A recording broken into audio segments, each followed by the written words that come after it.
Om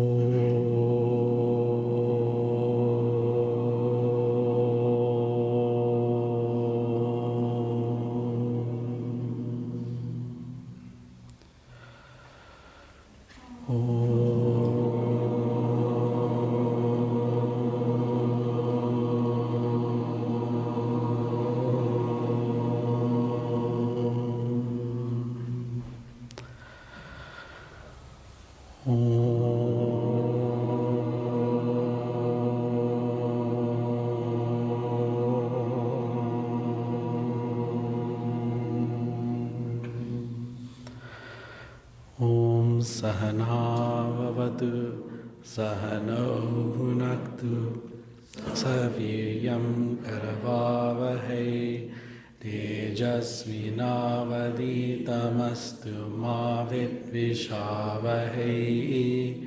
Om Shanti Shanti Shanti.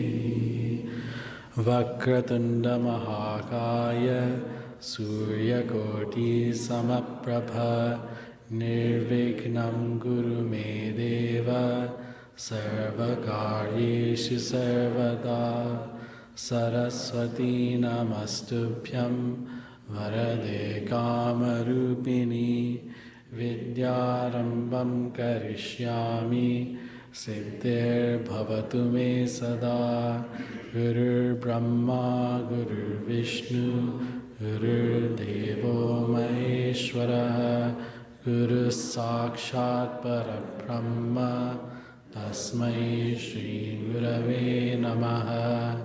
Samasta Janakalyani Niratam Karunamayam Namami Chinmayam Devam Sadgurum Brahma Vidvaram Sadgurum Brahma Vidvaram. Hari Om, everyone. So we are starting chapter 3 today.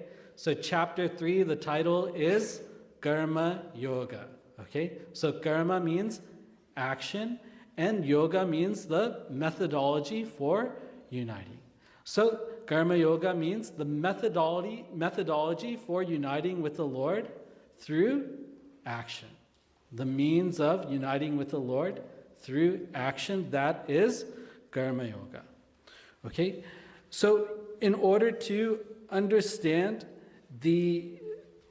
Arjuna, he's going to ask a question at the beginning of chapter 3.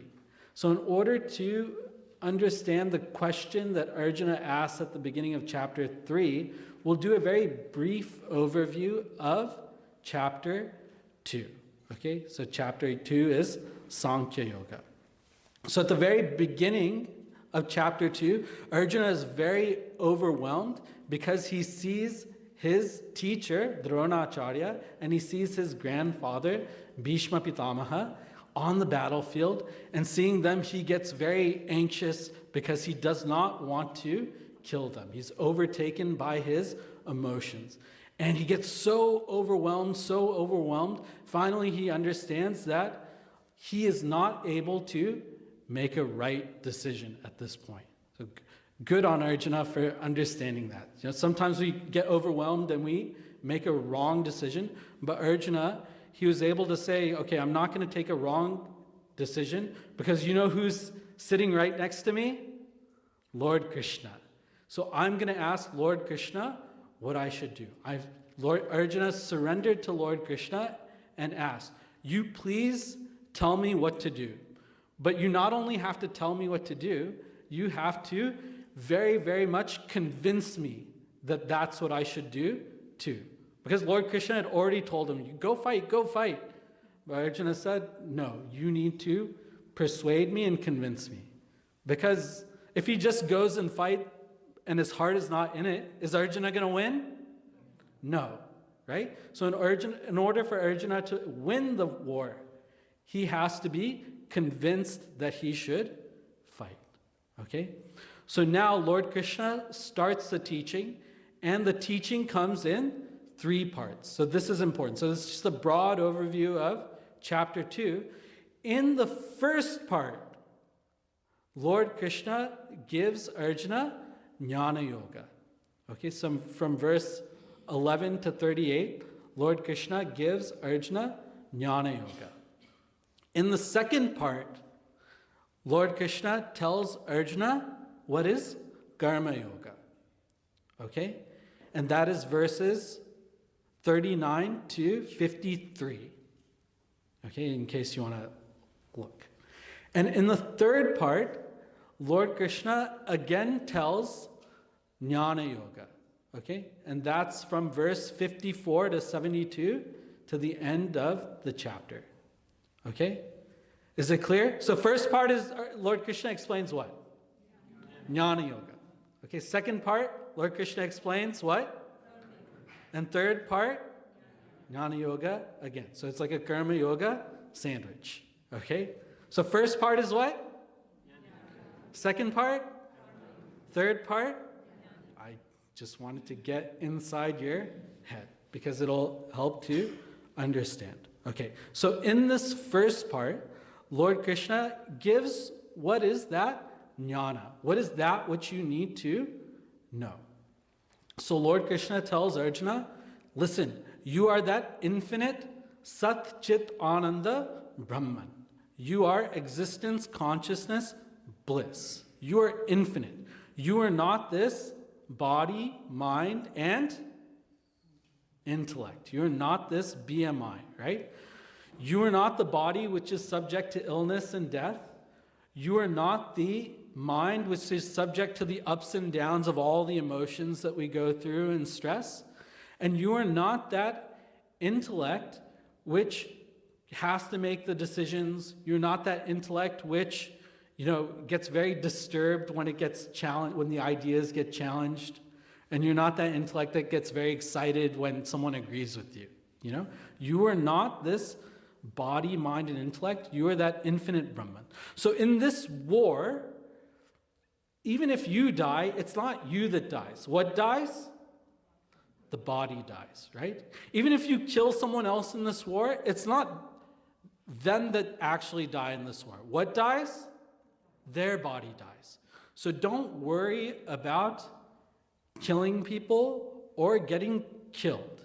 You fight in this war knowing that you're Brahman. And because you're Brahman, there's number one, there's no reason to grieve, right? Because you are not who's killing or dying. And number two, you go and fight. Okay? So main message is, in Jnana Yoga, you are Brahman. You're not that which is going to kill or die.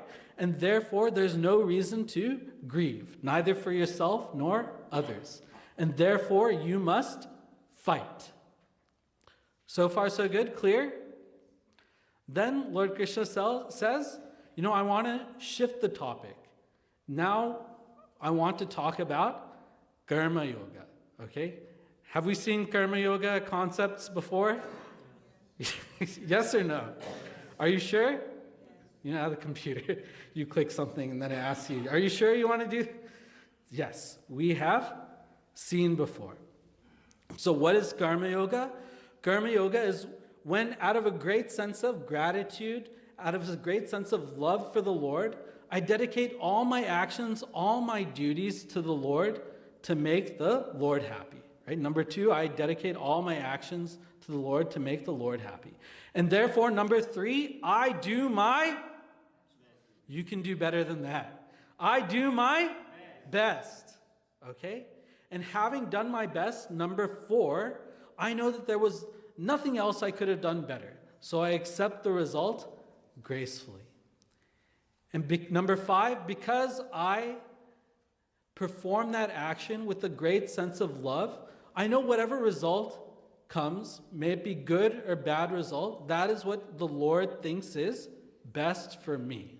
Okay, so I accept that with so much love, knowing that's what the Lord thinks is the best for me. Do we have these 5 points down?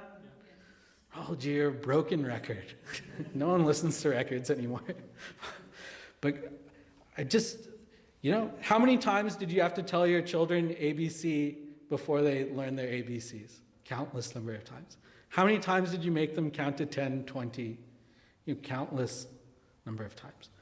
So we have to know this thing, and then we have to actually do it, right? Whether it's at our work where we do karma yoga, thinking of the larger goals of the company and the society, whether it's here when we're doing our seva, that should be dedicated to the Lord. So I did not emphasize enough how importance of karma yoga with regards to seva. Seva means that dedicated service to the Lord. We must do seva. Chinmaya Mission offers, wonderful thing about Chinmaya Mission, it offers many opportunities for doing seva, over a lifetime also, right?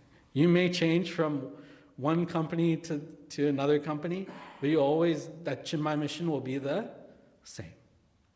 Always be there. Okay, so do that seva. Now, when we do karma yoga in this way, what all problems do we eliminate? We break that number one, the addictive cycle of karma, right? Because we're doing actions out of selflessness, our selfish desires become less and less. Our selfish vasanas become less and less, right? So we're no longer burdened by those selfish desires, number one. Number two, because we have that gratitude for the Lord, even if we get what we want, we don't become so prideful. We don't have that sense that I did it. No, it's the Lord that gives me the ability to do anything, right? So we don't get pride, right? Number three, whatever the Lord is giving me, I accept. And however much the Lord is giving me, I accept. So I don't become greedy. If I'm doing action for the sake of the Lord's happiness, I will not do anything wrong to get what I want, right? I'll only do right things. And I won't neglect other duties in order to get what I want, right? So therefore, I won't be greedy, okay? Next point, number three. If I don't get what I want, I won't get angry because I did my best and because the Lord knows what is right for me. And because I don't get angry, I won't get, let's see who knows. Because I don't get angry, I won't have that. Anger leads to what? Not anxiety. Delusion. Very good. Thank God. Okay. Vijayji? Yes. Okay. So I won't get that moha. I won't get that delusion. Also, I won't have that jealousy for others, doing out of a spirit of karma yoga. Then number four, when I do my best, when I'm focused on the Lord and not my own selfish desires, I won't get anxiety while doing the action. Because I'm not thinking about the result while I'm doing the action, I'm thinking about service to the Lord. Nor will I get distracted by thinking about the result, right? Because my focus is on the Lord. And number five, while doing the action, I feel happy doing the action. I get sukha, I get happiness while performing the action. And because of that, I don't accrue any punya or papa that'll lead to a future birth while performing the action. Okay? So these points we've covered in the previous classes, karma yoga. Okay? So these 5 problems are solved by the 5 aspects of karma yoga. Okay? So now I'm not going to bring the points out like this anymore. But you should have it in your mind. Okay? So now what?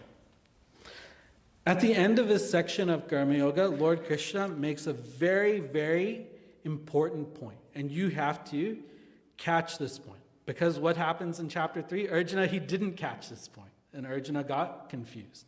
Which is good for us because then Lord Krishna can resolve it. But we should catch this point. See, in Karma Yoga, we're not depending on the result of action for our happiness. When we do Karma Yoga, our happiness does not depend on us getting what we want. Is that point clear? See, when we work in our daily life, what happens? We go to work and we earn some money, And we earn that money so that we can spend it, and that's fine, right? So what is the main biggest purchase that we make in our life?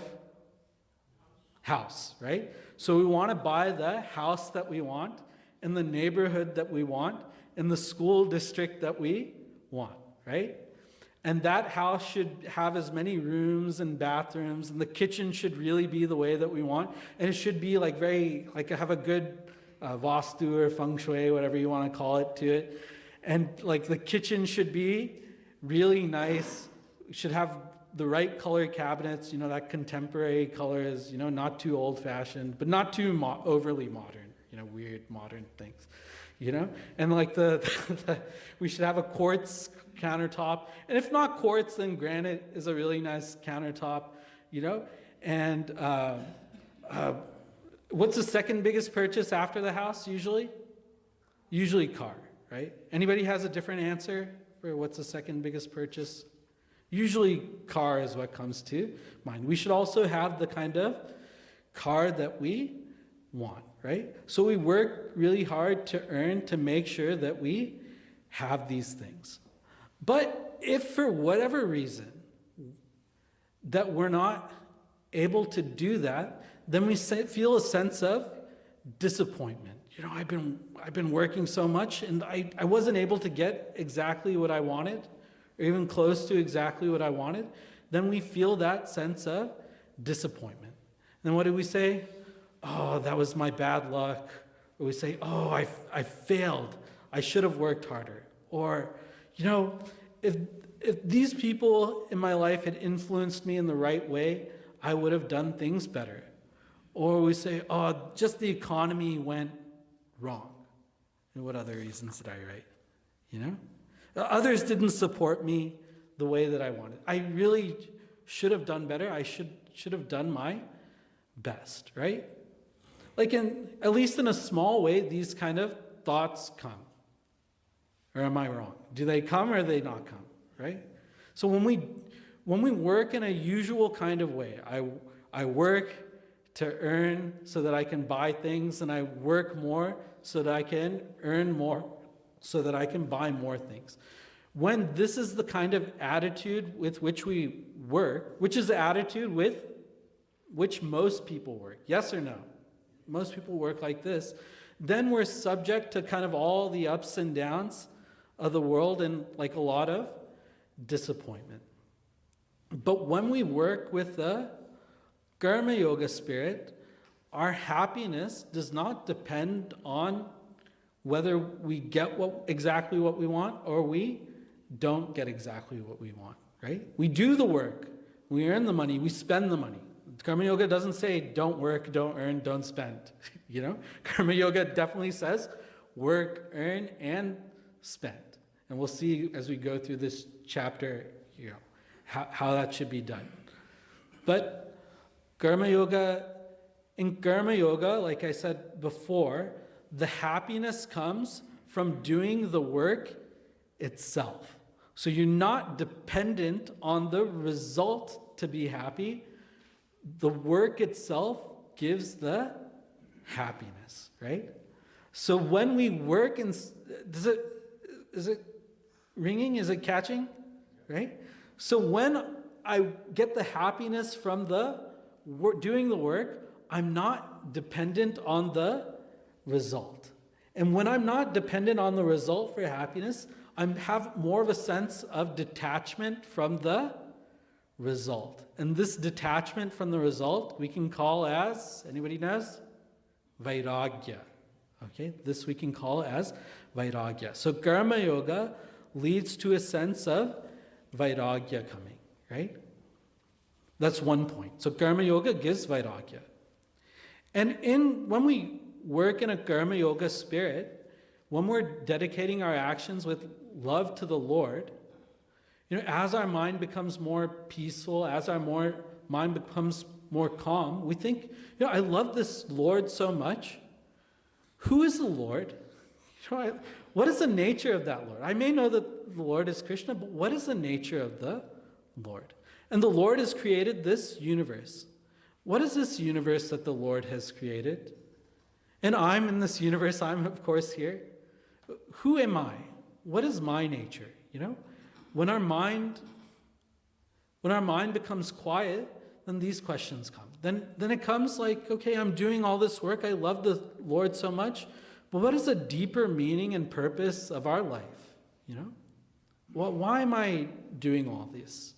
Of course, because I love the Lord, but is there a deeper meaning? We do ask these questions from time to time. Yes or no? It's like sometimes out of frustration we ask, what am I doing? Why am I doing all this? What is the point of all this? Right? But when our mind becomes more calm and peaceful, you ask that question and the question sticks in your mind, right? The question you ask and it doesn't really go away. And that when the question doesn't go away, then what do? When you have a question in your mind and what doesn't go away, what do? I Google it, You seek an answer to that question, right? Who is the Lord? What is this world? Who am I? What is my purpose? What is the means for achieving that purpose? How do I overcome the various obstacles that come in my way? These are the questions that we should be asking.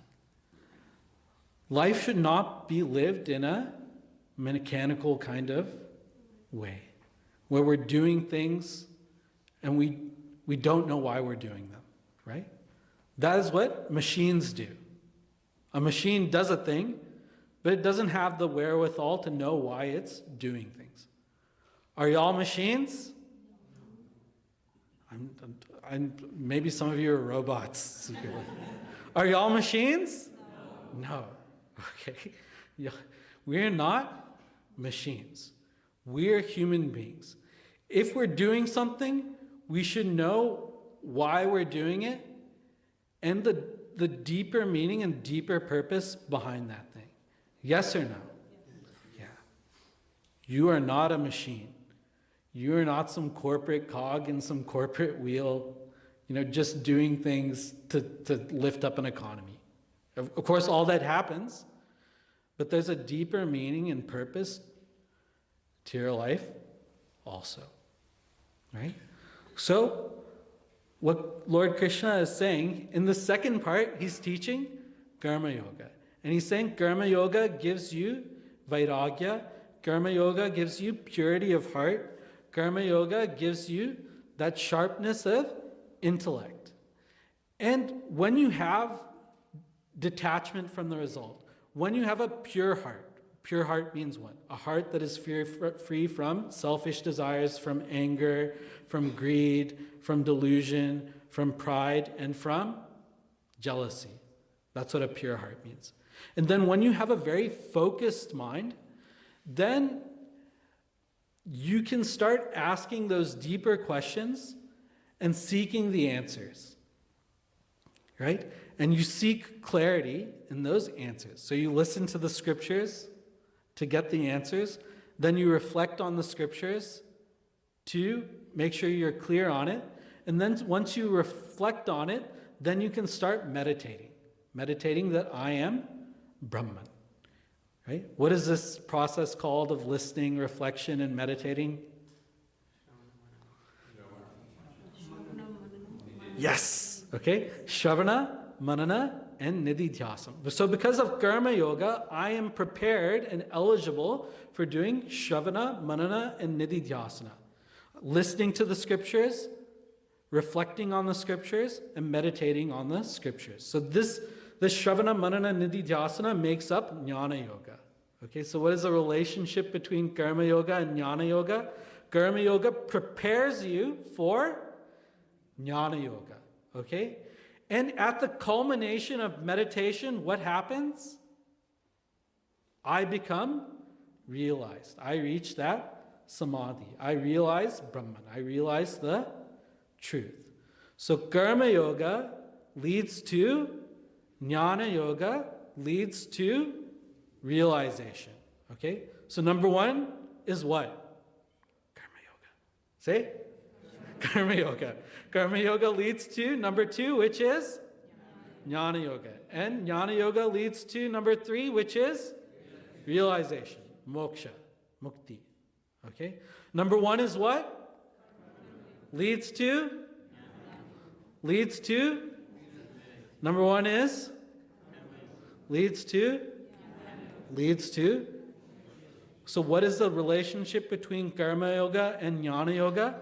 Karma Yoga prepares you for Jnana Yoga. Karma Yoga purifies your mind, focuses your intellect, and detaches you from selfish kind of results. So Karma Yoga prepares you for Jnana Yoga. And at the culmination of Jnana Yoga, one gets realization.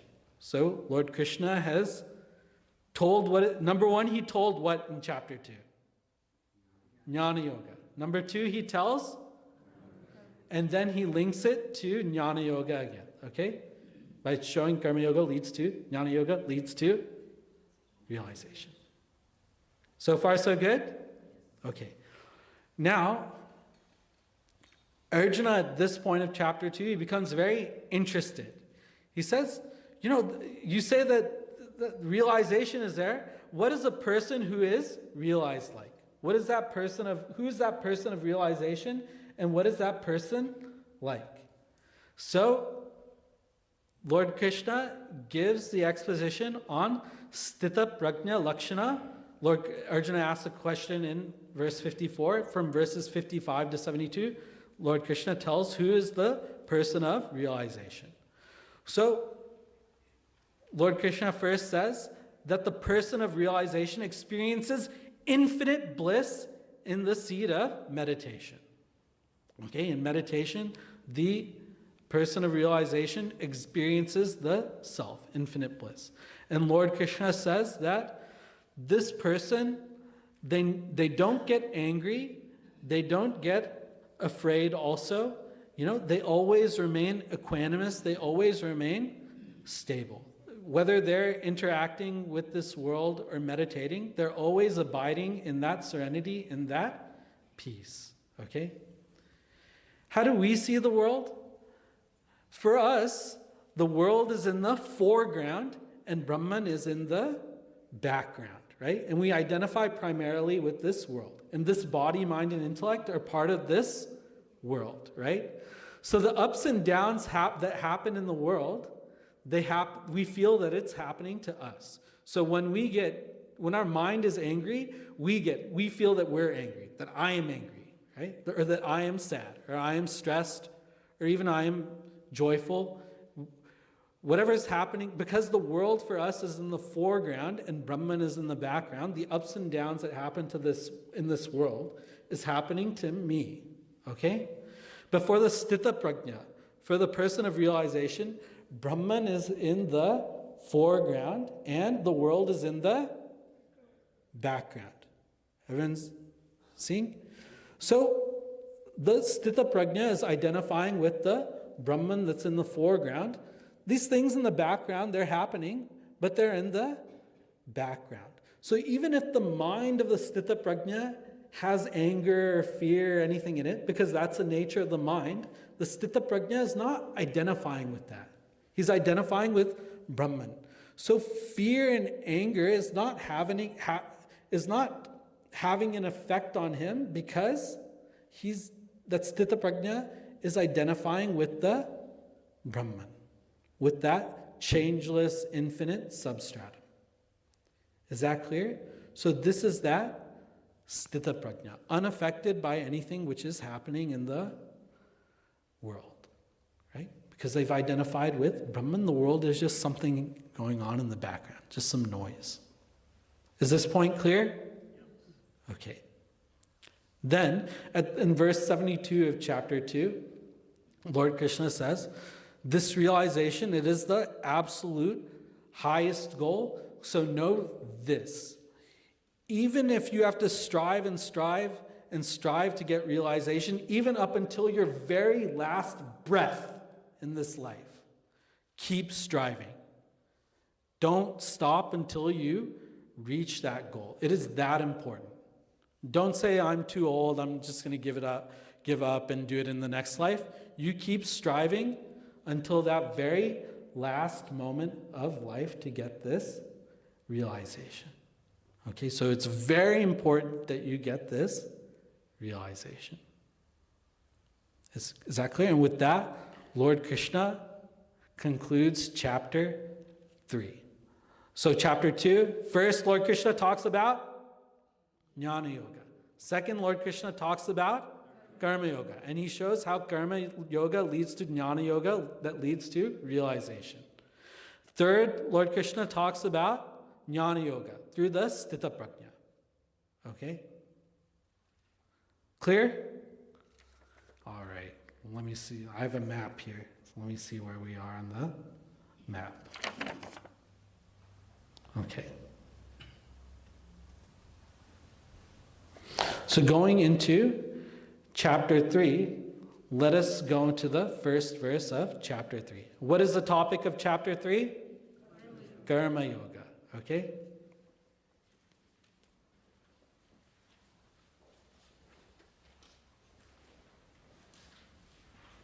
Who doesn't have the book? That's it? Be honest. Okay. So make sure at the end of a class you get a book. Or can you just grab a bunch of books and then find the people that don't have it and pass them out? Thank you so much. Appreciate it. Okay? While he's doing that, we'll chant first verse of chapter 3. Atatvitiyodhyayah karma yoga. Sorry. Atatvitiyodhyayah. Atatvitiyodhyayah. Is that better? Karma yoga. Arjuna uvacha. Jayasi chet karma naste.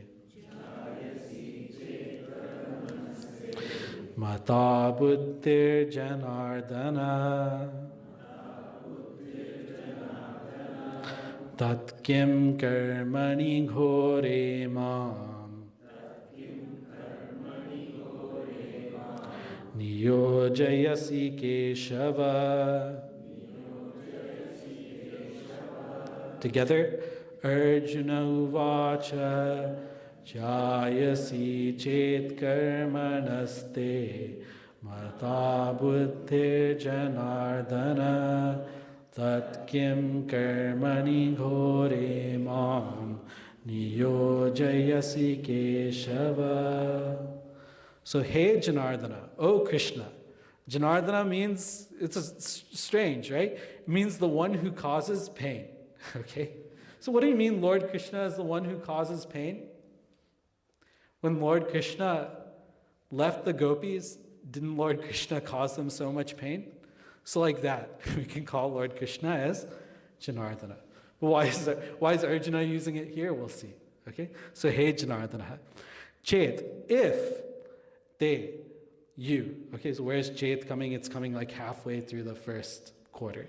And they, it's coming at the end of the first quarter. See if you can kind of follow the words a little bit. Okay? So, hey Janardana, it's coming at the end of the second quarter.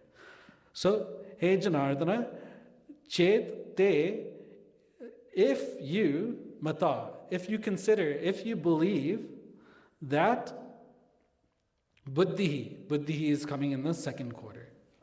In your book, is it appearing in 4 lines or is it coming in 2 lines? It's coming in 2 lines. So first quarter is the first half of the first line.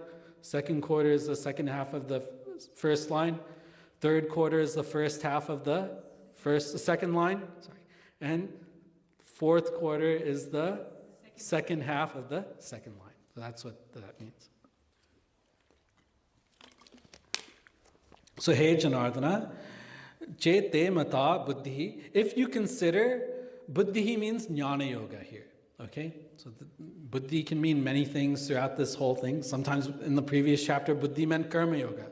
So, that's why we need Bhagavan Adi Shankaracharya ji to tell us what buddhi means where. Okay? But here, buddhi means Jnana Yoga. Buddhi is intellect. Intellect is associated with knowledge. So, here, buddhi means Jnana Yoga.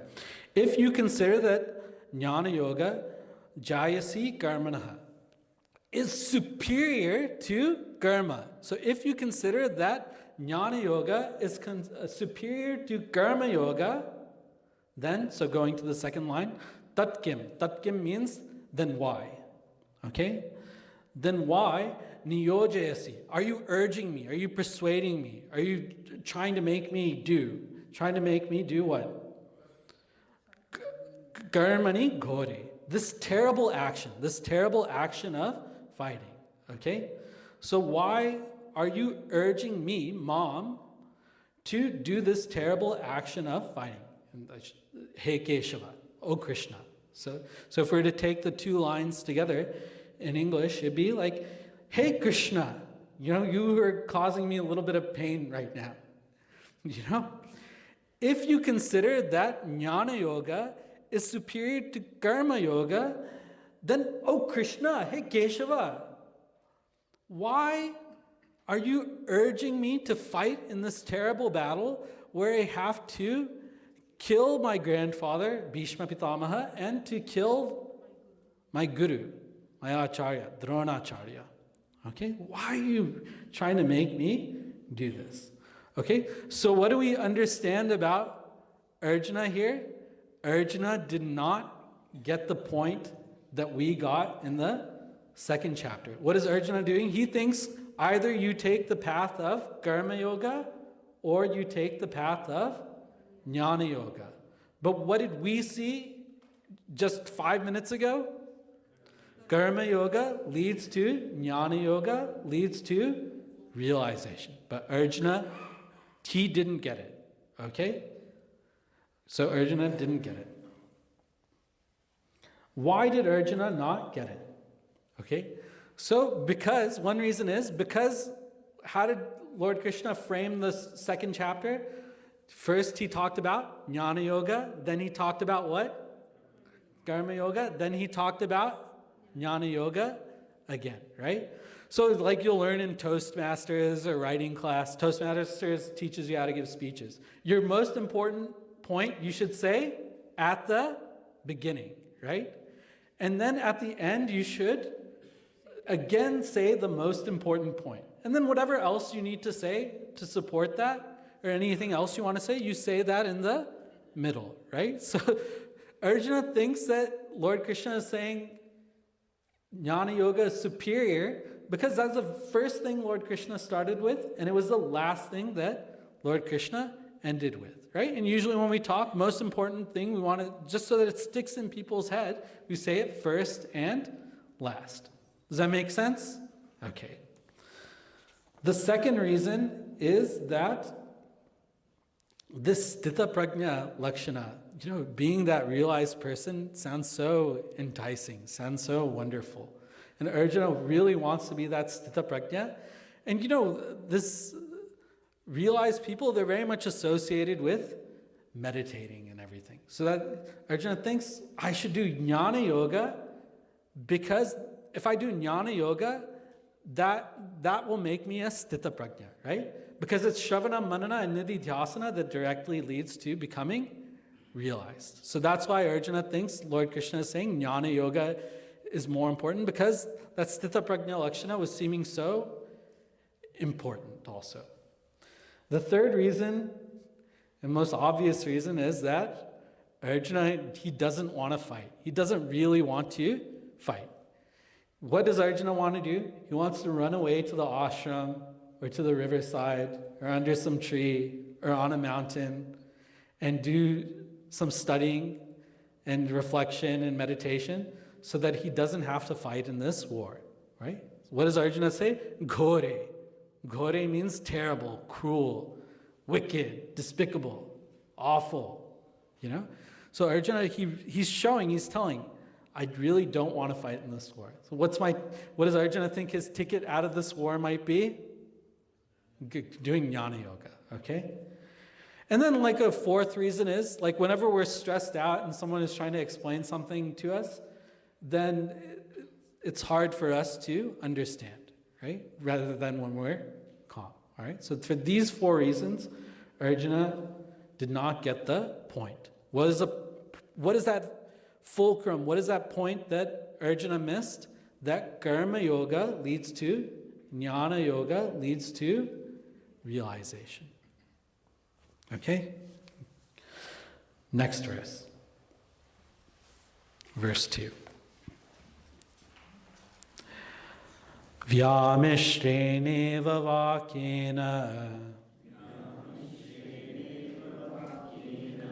Vyamishreneva vakyena Buddhim mohayasiva me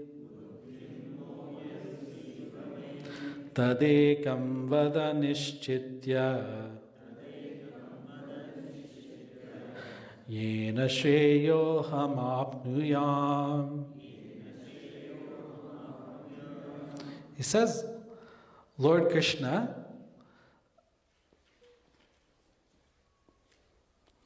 mohaya siva me buddhim.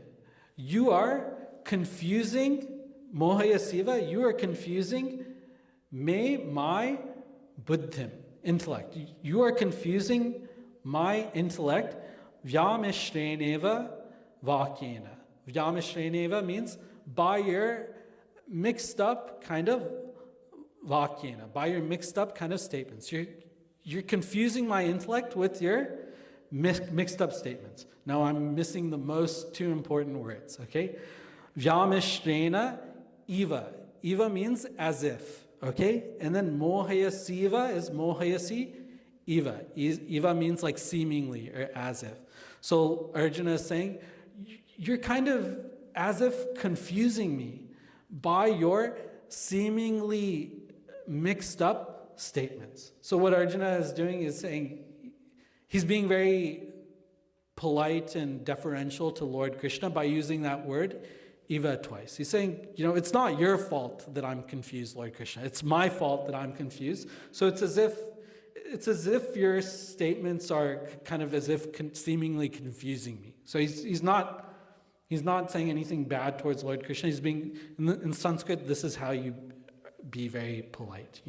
He's very hesitatingly telling Lord Krishna. So by your mixed statements, what does Arjuna mean? He's saying, you're telling me all these good things about Jnana Yoga and realization, but then you're also telling me to fight. And fighting seems like the very opposite thing of Jnana Yoga. How can you find peace on the battlefield? The battlefield is a war place. War is the opposite of peace. So how are it doesn't make sense to me. It's not adding up to me. Okay? So Arjuna makes a request to Lord Krishna. He says, Tadekam vada nishchitya. He says, Vada, you please tell me. Please tell me Tadekam, that one thing. Tell me that one thing. Either Karma Yoga you tell me and you explain why, or Jnana Yoga you tell me and explain why. Nishchitya, and really tell me with a degree of certainty. Not just that I know, of course Lord Krishna is certain about everything, so that I can be certain about it. So that I know definitely I should do Karma Yoga or definitely that I should do Jnana Yoga. Okay? And tell me what is best for me. Shreya. Shreya means best. This is kind of in the subjective tense. Anyhow, I'm not going to grammar. Apnuyam. You tell me, you give me that which is going to give the best result for me. Tell me that which is going to be the best result for me, right? And what is the best, highest result? Shreya. What is it? Realization. You tell me that which is going to bring me realization. So Arjuna is holding out for hope that Lord Krishna is going to tell him to do what? Jnana Yoga, right? Because Arjuna he's really flipping the coin and hoping it lands on Jnana Yoga. Okay? So you tell me that which is best for me. All right? What does Lord Krishna say? What do you think? Lord Krishna is going to tell Arjuna to do Karma Yoga or Jnana Yoga? You're saying that just because the title of the chapter is Karma Yoga. Okay. But we'll see. Okay, so next time we'll see. We'll know for sure. Is Lord Krishna going to tell Karma Yoga or Jnana Yoga? Main point in chapter 2, first thing was Jnana Yoga. Second thing was? Third thing was? Jnana Yoga. Okay? And Karma Yoga leads to realization. Okay? If you got this, that's good. Okay? Om Purnamadav Purnamidam Purnat Purnamudachyate Purnasya Purnamadaya Purnameva Vashishyate. Om Shanti Shanti Shanti. Hari Om Shri Gurubhyo Namaha. Hari Om.